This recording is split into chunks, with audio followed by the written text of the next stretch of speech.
नमस्कार दोस्तों। देखिए मित्रों, आज आपसे गुप्त काल के 20 महत्वपूर्ण प्रश्नों का टेस्ट पेपर और है। और ये वो प्रश्न है जो भारत के किसी न किसी एग्जाम में आए हुए हैं। राजस्थान हो या और भी स्टेट है, हर तरह के एग्जाम होते हैं अलग अलग तरह के, जिनमें कहीं ना कहीं गुप्त काल के आए हुए जो क्वेश्चन है वो मैंने आपके सामने रखे हैं। तो आज भी 20 क्वेश्चन है। एक लास्ट पेपर लिया था, उसमें भी गुप्त काल के 20 क्वेश्चन थे। तो बहुत महत्वपूर्ण प्रश्न है।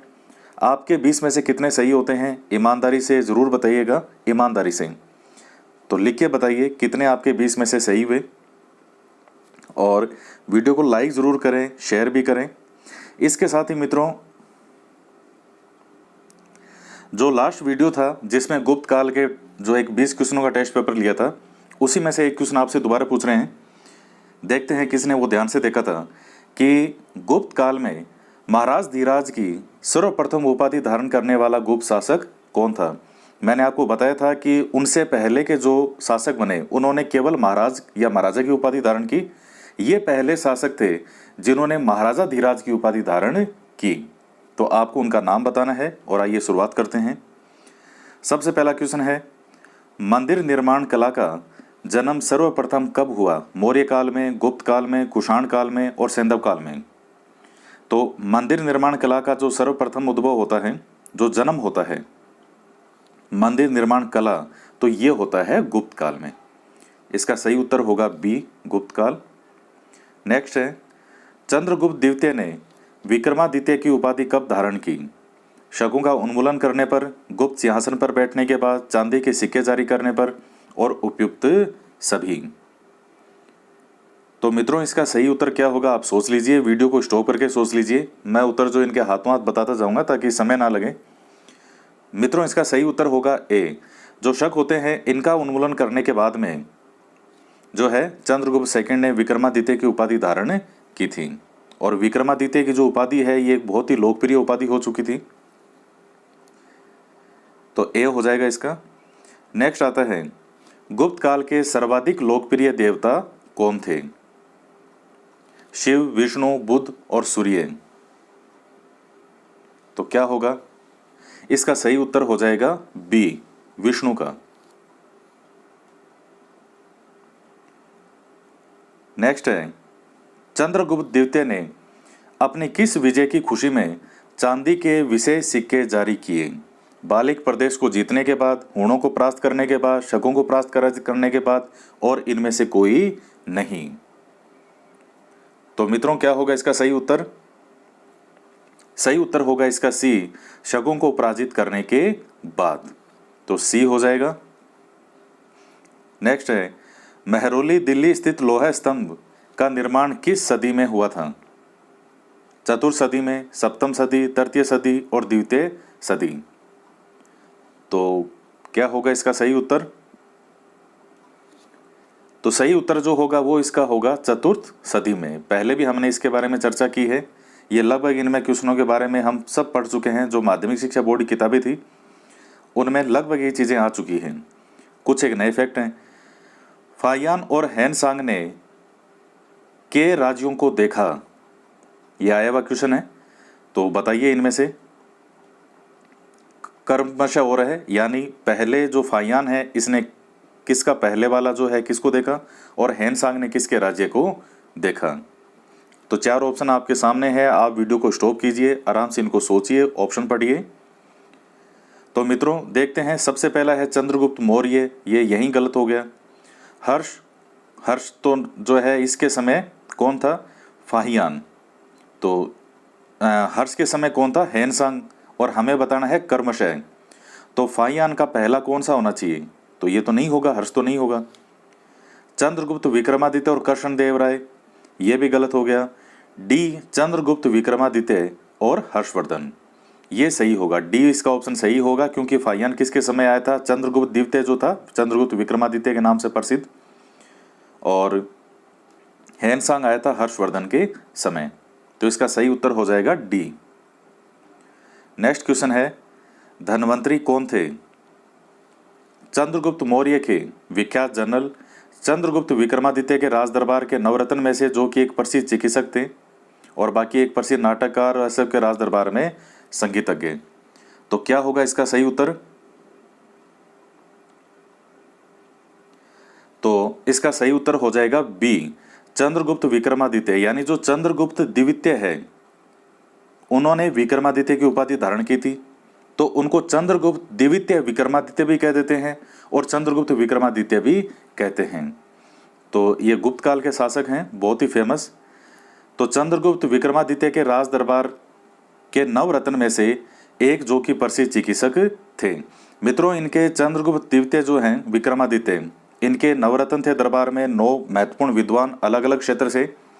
देखिए, एक शॉर्ट ट्रिक आपको बता देता हूँ, कई वैसे तो ट्रिक हैं, आप जो आपको जचे आप वैसे बनाए, लेकिन एक शॉर्ट ट्रिक आपको बता देता हूँ, आपको याद करने में हमेशा आसानी होगी।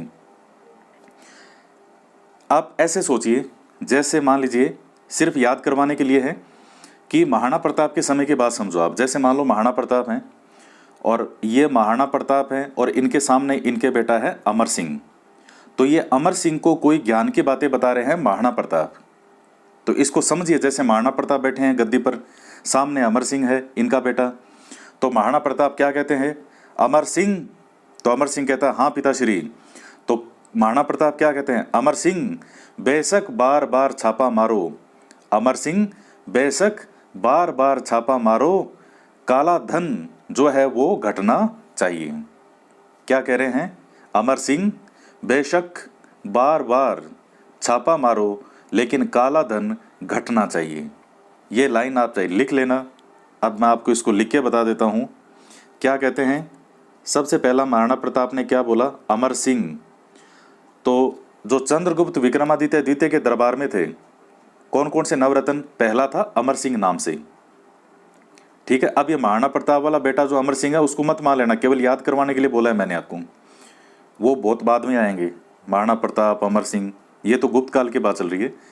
कई बच्चे होते हैं बड़े बड़े, वो कहते हैं सर ये थोड़ी था अमर सिंह है, ये नहीं था, ये याद करवाने के लिए बता रहा हूँ। नवरत्न कौन कौन से थे, तो एक तो है अमर सिंह नाम से। ठीक है, अमर सिंह के अलावा आगे मैंने क्या बोला कि अमर सिंह बेशक, बेशक, तो यहां से वे से वे से आपको रखना है बेताल, बेताल भट्ट, बे से बेताल भट्ट, शक से हो जाएगा शंकु। हो गए, अमर सिंह हो गया, बेताल भट्ट हो गया, शंकु हो गया। अमर सिंह बेशक, वार बार, आप इसको कर लो बार बार, वार बार से 2 हैं इस नाम से, वार बार, वराह मिहिर और वर रुचि, ये हो गए दोनों। उसके बाद आता है छापा। तो छापा से आपको छपणक याद करना है, छपणक जिसको आप लिखते हो छापा से छपणक, छपणक ऐसे याद कर लेना, छापा से छपणक, ये हो गए। छापा मारो, मारो से कुछ नहीं है, लेकिन काला धन घटना चाहिए। काला से हो जाएगा कालिदास, धन से हो जाएगा धनवंतरी, जो अभी इस क्वेश्चन में है चिकित्सक। घटना चाहिए घट खर पर, तो हो जाएगा याद आपको। फिर से देख लीजिए, एक बार रिवाइज करवा रहा हूँ। अमर सिंह जो है, जो महाराणा प्रताप हैं, वो अपने बेटे को क्या कहते हैं कि सुनो अमर सिंह, तो पहला नाम तो अमर सिंह ही हो गया। बेशक, आप उस जो इनका अंदाज है उस अंदाज में बोल के याद कीजिएगा, अमर सिंह बेशक, तो अमर सिंह तो एक हो ही गया। बेशक से बे से बेताल भट्ट, से शंकु, बेशक, वार बार, तो बार से वराह मीर और वर रुचि, छापा मारो, छापा से छपणक, लेकिन काला धन घटना चाहिए। काला से कालिदास, धन से धनवंतरी, घटना से घट कर पर। तो ऐसे 5-7 बार बोल के देख लेना, जब तक जियोगे तब तक नहीं भूलोगे। तो यही पूछता है। तो इसका धनवंतरी क्या थे, इसका बी हो जाएगा सही उत्तर। उसके बाद आता है गुप्तकालीन शासन प्रणाली किस प्रकार की थी, तो क्या होगा सही उत्तर। तो मित्रों, गुप्तकालीन शासन प्रणाली है वो पूरी तरह से राजतंत्रात्मक प्रकार की थी, ए हो जाएगा। नेक्स्ट आता है फाहियान द्वारा रचित ग्रंथ फो कुओ की में निम्न में से किसका विवरण नहीं मिलता है। बौद्ध धर्म के सिद्धांतों का, बौद्ध राज्यों का, गौतम बुद्ध के उपदेशों का, बौद्ध मंदिरों, स्तूपों और विहारों का। ये भी आया हुआ क्वेश्चन है और बहुत ही शानदार क्वेश्चन पूछा। कई फैक्ट आपके काम के हैं। फाहियान के द्वारा रचित ग्रंथ कौन सा है, फू कुओ की। ये जो चाइनीज हैं, ये नाम वैसे भी चाइना नाम आते ही आजकल वैसे भी बहुत बुरा लगता है, लेकिन फिर भी ये इनके नाम ऐसे ही हैं। ये चाइना से आया था फाहियान। जो फाहियान के द्वारा रचित ग्रंथ कौन सा है, फू कुओ की। तो क्या हो जाएगा, कौन सा नहीं मिलता है विवरण, बौद्ध राज्यों का नहीं मिलता, बाकी तीनों का मिलेगा। बौद्ध धर्म के सिद्धांतों के बारे में है, उपदेश हैं, स्तूप विहार हैं, तो इसका बी हो जाएगा। नेक्स्ट क्वेश्चन आता है, गुप्त स्थापत्य कला का सर्वोत्कृष्ट मंदिर निम्न में से कौन सा है? तो आप वीडियो स्टॉप करके रोक लीजिए। गुप्त कला का सर्वोत्कृष्ट जो मंदिर है वो है देवगढ़ का दशावतार मंदिर। बी बिल्कुल सही उत्तर होगा इसका। नेक्स्ट आता है, अजंता की गुफाओं में किन गुफाओं का निर्माण गुप्त काल में हुआ था? तो इसका क्या होगा, वीडियो स्टॉप करके सोचिए। सही उत्तर है वो इसका हो जाएगा 16, 17 और 19, सी हो जाएगा। नेक्स्ट है, अमरकोश के लेखक अमर सिंह किस शासक के दरबार से जुड़े हुए थे? अब अभी अभी मैंने आपको याद करवाया था, क्या बताया था, महाराणा प्रताप अपने बेटे को क्या कहते हैं, अमर सिंह। तो पहला ही जो कौन है वो नवरत्न कौन था? अमर सिंह था किसके? चंद्रगुप्त द्वितीय, यानी जो विक्रमादित्य के नाम से, चंद्रगुप्त द्वितीय विक्रमादित्य। तो इसका उत्तर हो जाएगा डी, चंद्रगुप्त द्वितीय। नेक्स्ट है, गुप्त संवत 319-20 को प्रारंभ करने का श्रेय किसे दिया जाता है? तो मित्रों इसका सही उत्तर क्या होगा, आप देख लीजिए किसने ये किया था गुप्त संवत को प्रारंभ करने का श्रेय। और मुख्य रूप से ये जो गुप्त संवत भी रहा चलन में, ये गुप्त काल तक ही चलन में रहा मुख्य रूप से। तो इसका सही उत्तर हो जाएगा चंद्रगुप्त प्रथम, ए होगा। और आपसे क्वेश्चन जो मैंने शुरू में पूछा था आज, उसका उत्तर भी जो है वो सही उत्तर ए है कि गुप्त काल में सबसे पहले महाराज धीराज की उपाधि किसने धारण की थी? तो चंद्रगुप्त प्रथम ने ही की थी। इससे पहले जो सिरिगुप्त और घटोत्कच जो थे, उन्होंने केवल महाराज की उपाधि धारण की थी। नेक्स्ट आता है, चंद्रगुप्त प्रथम ने गुप्त संवत का प्रारंभ किस उपलक्ष्य में किया? अपने राज्यारोहण के स्मारक में, शकों के उन्मूलन के उपलक्ष्य में, हूणों को परास्त करके उपलक्ष्य में, और इनमें से कोई नहीं। तो आप सोचिए क्या होगा इसका सही उत्तर। तो मित्रों फर्स्ट हो जाएगा अपने राज्यारोहण के स्मारक के रूप में। ये 319-20 में 319 में बैठता है और उसी समय जो है ये गुप्त संवत जो है इसका शुरू होता है। तो ए हो जाएगा। नेक्स्ट आता है, प्रयाग प्रशस्ति अभिलेख का लेखक हरिशैन किस शासक का दरबारी कवि था? तो मित्रों ये प्रयाग प्रशस्ति जो है, ये इसका लेखक जो हरिशैन है, तो किस शासक का दरबारी कवि था? इसका था समुद्रगुप्त, ये हो जाएगा। और मित्रों ये जो प्रयाग प्रशस्ति है, आपको एक दो जानकारी और बता दूं, ये दरअसल जो है ये अशोक के द्वारा शुरू में निर्मित था, अशोक के द्वारा। इसके बाद में इसको कौशाम्बी से लेकर के आगे यहाँ पर प्रयाग, तो ये प्रयाग प्रशस्ति कहने लगे इसे। हरिशैन ने इस पर लिखा ही लिखा, पहले से भी लिखा हुआ था। जहांगीर के बारे में भी उल्लेख मिलता है इसी प्रयाग प्रशस्ति पर। जब जहांगीर का समय आएगा 1605 में, जब जहांगीर गद्दी पर बैठेगा अकबर के मरने के बाद, तो उसका भी उल्लेख मिलता है। जब जहांगीर का जो राज तिलक होता है उसकी जानकारी भी है। इसी प्रयाग प्रशस्ति के अंदर समुद्रगुप्त के बारे में बहुत जानकारी मिलती है कि आर्यावर्त के जो 9 राज्यों को इसने पराजित किया था उनके बारे में जानकारी मिलती है। समुद्रगुप्त के जो पिताजी थे चंद्रगुप्त द्वितीय विक्रमादित्य, वो समुद्रगुप्त के पिताजी हैं। तो उन्होंने, चंद्रगुप्त द्वितीय विक्रमादित्य ने लिच्छवी राजकुमारी थी कुमार देवी, उनसे विवाह किया था। तो इस प्रयाग प्रशस्ति में ये बताया गया है कि ये लिच्छवी दोहित्र, जो कुमार देवी दोहित्र, मतलब यहाँ दोहित्र से मतलब है पुत्र, तो ये लिच्छवी राजकुमारी जो कुमार देवी है उसका पुत्र था समुद्रगुप्त। और पिताजी कौन थे इसके? चंद्रगुप्त द्वितीय विक्रमादित्य। तो इसके पिताजी ने विवाह किया था लिच्छवी राजकुमारी कुमार देवी से। तो और भी बहुत सारी जानकारियां हैं, तो इसका सही उत्तर ए हो जाएगा समुद्रगुप्त। भारत का नेपोलियन कहते हैं समुद्रगुप्त को। गुप्त काल को प्राचीन भारत का क्लासिकल युग क्यों कहा जाता है? आप वीडियो स्टॉप करके देख लीजिए, मैं आपको इसका उत्तर बता देता हूं। देखिए, पहला आपको मेन रूप से बताना है कि क्लासिकल युग क्यों कहते हैं। तो इसका सही उत्तर जो है वो होगा कला व साहित्य के क्षेत्र में अपने चरमोत्कर्ष पर पहुंचने के कारण। तो मित्रों ये भारत का क्लासिकल युग, जो कला, संस्कृति, साहित्य और विज्ञान, इसका स्वर्णिम काल माना जाता है गुप्त काल को। तो इसका सही उत्तर होगा बी, ये वाला। नेक्स्ट आता है सारनाथ के धमेक स्तूप का निर्माण किस काल में हुआ? तो ये आपके सामने ऑप्शन है, मौर्य है, कुषाण है, शुंग है और गुप्त काल। तो मित्रों ये 500 ईस्वी के आसपास का है। तो सारनाथ का जो धमेक स्तूप है तो मुख्य रूप से जो है इसका निर्माण किसके द्वारा करवाया गया था? तो ये होगा गुप्त काल के द्वारा इसका निर्माण पूर्ण करवाया गया। मैं आपकी जानकारी के लिए बता दूं कि इसमें पहले भी जैसे अशोक के समय की भी जानकारी मिलती है धमेक स्तूप के बारे में। फिर जो कुषाण है इनके समय भी इसका थोड़ा विकास हुआ धमेक स्तूप का, और पूरी तरह से जो इसका निर्माण कंप्लीट हुआ है वो हुआ है गुप्त काल के द्वारा। तो इसलिए सारनाथ के धमेक स्तूप का निर्माण किस काल में हुआ है? तो सही उत्तर इसका गुप्त काल होगा। ये आप ध्यान में रखें, इसको डी होगा गुप्त काल। यहां आकर के ये पूरा होता है। नेक्स्ट आता है गुप्त काल की सोने की मुद्रा को क्या कहा जाता था? दिनार, काश्यापण, निष्क और काकिनी। तो क्या होगा इसका सही उत्तर?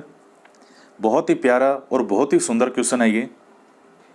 इसका सही उत्तर होगा, आप सोचिए, मैं आपको बता देता हूं, जिनके दिमाग में निष्क आया है उनका जवाब बिल्कुल गलत है। निष्क नहीं होगा। निष्क जो आप सोने का सिक्का पढ़ते हैं वो वैदिक काल की बात है। वो गुप्त काल में सोने की मुद्रा को कहा जाता था दिनार। ये पॉइंट आप ध्यान में रखिएगा। निष्क जिनके दिमाग में आया हो गुप्त काल के लिए तो वो गलत है पूरी तरीके से। सही उत्तर इसका होगा दिनार। वैदिक काल के अंदर निष्क सोने का शिकार होता था, वो वैदिक काल की बात है, यहां नहीं कहेंगे। दिनार होगा इसका सही उत्तर। कुमार संभव महाकाव्य किस कवि ने लिखा? तो बहुत फेमस है। सही उत्तर जो क्या हो जाएगा इसका? डी हो जाएगा, कालिदास। और कालिदास किसके दरबार में कवि थे?